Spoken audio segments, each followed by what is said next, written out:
Assalamualaikum warahmatullahi wabarakatuh. Perkenalkan, nama saya Ulil Maufiroh, NIM 19064111000019 dari kelas 5A Program Studi Pendidikan IPA Fakultas Pendidikan Universitas Trunojoyo Madura. Pada kesempatan kali ini saya akan memaparkan yaitu tentang produksi petis ikan.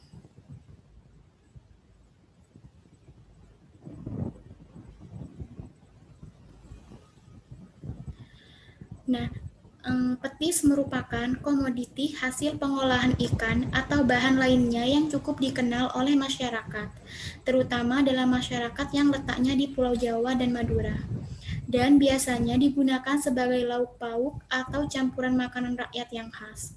Petis berasal dari cairan tubuh ikan atau udang yang telah terbentuk selama proses penggaraman, kemudian diuapkan melalui proses perebusan lebih lanjut sehingga menjadi larutan yang lebih kental, seperti pasta.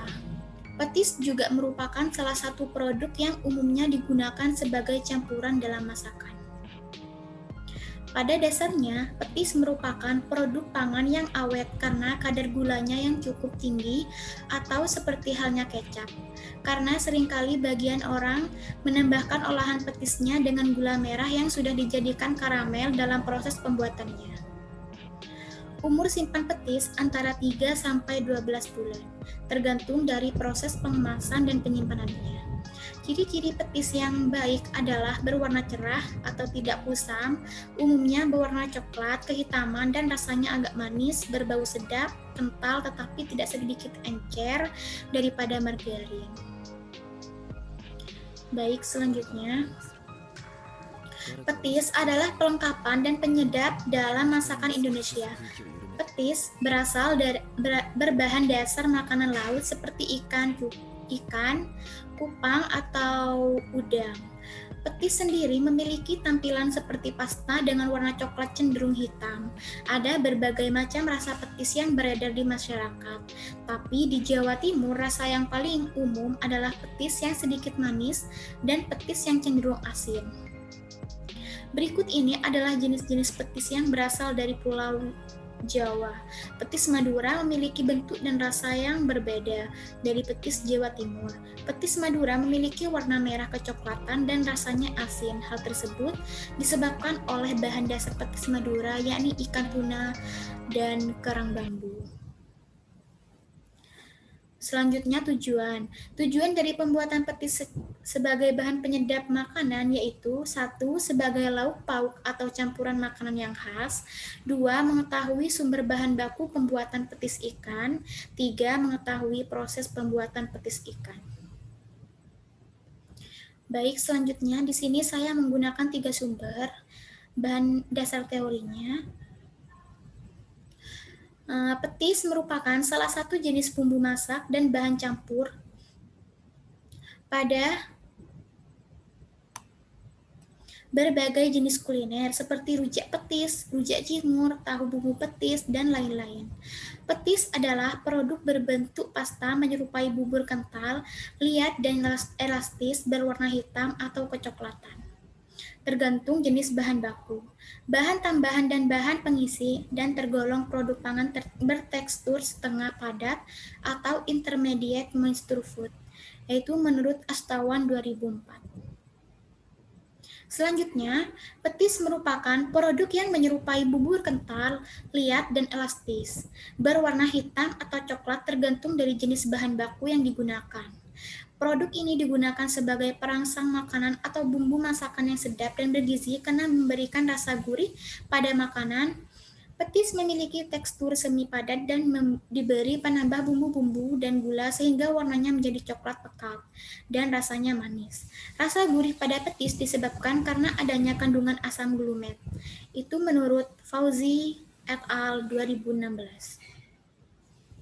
Yang terakhir, petis merupakan produk olahan atau awetan yang termasuk dalam kelompok saus yang menyerupai bubur kental, liat dan elastis, berwarna hitam atau coklat tergantung pada jenis bahan yang digunakan, serta merupakan produk pangan mempunyai tekstur setengah.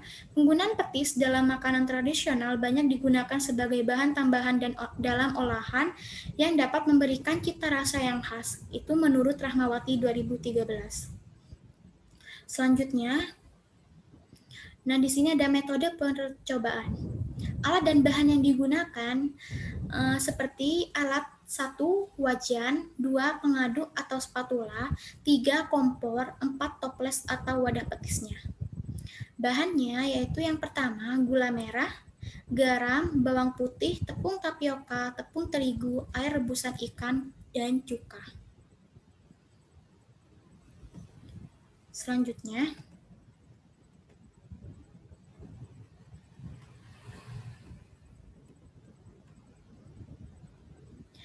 prosedur percobaannya. Langkah-langkah percobaannya. Yang pertama, menyiapkan bahan baku ikan, semua bahan yang digunakan pada pengolahan petis. Jadi kita harus menyiapkan semua bahan-bahan yang diperlukan. Yang kedua, merebus atau mengukus ikan hingga matang. Yang kita pakai air bekas rebusan atau kukusannya. 3. Menyaring air sisa rebusan agar tidak ada sisa tulang, kulit ikan, atau kotoran yang lainnya. Lalu masak air kaldu di panci atau penggorengan hingga menyusut, tinggal 1/3, boleh api besar atau sedang agar lebih cepat.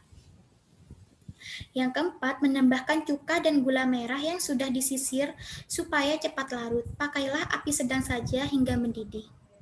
Yang kelima, mengecilkan api, aduk-aduk sambil mengamati tetesan air spatula. Jika tetesannya seperti air infus yang lambat, matikan api. Keenam, setelah proses pengadukan dilanjutkan dengan penambahan garam dan gula. Teknik pemberiannya dengan diaduk dan sedikit demi sedikit ataupun penambahan bumbu-bumbu seperti bawang putih, cabai rawit, dan merica. Yang ketujuh, menambahkan tepung tapioka dan tepung terigu sedikit saja jika perlu ke dalam pembuatan petis. Yang kedelapan, proses perebusan tersebut juga dilakukan pengadukan. Perebusan dilakukan sampai adonan mengental. Cairan tidak meluncur tetapi menetes atau tetes demi tetes. Setelah kental lalu diangkat. Yang terakhir, yang kesembilan, yaitu petis yang merupakan produk saus yang elastis sangat cocok dikemas dengan botol atau toples yang bermulut lebar. Nah, ini ada gambar petis ya, olahan Madura. Seperti ini. Umumnya itu petis Madura memakai toples yang seperti ini. Dan bentuknya kecoklatan seperti ini.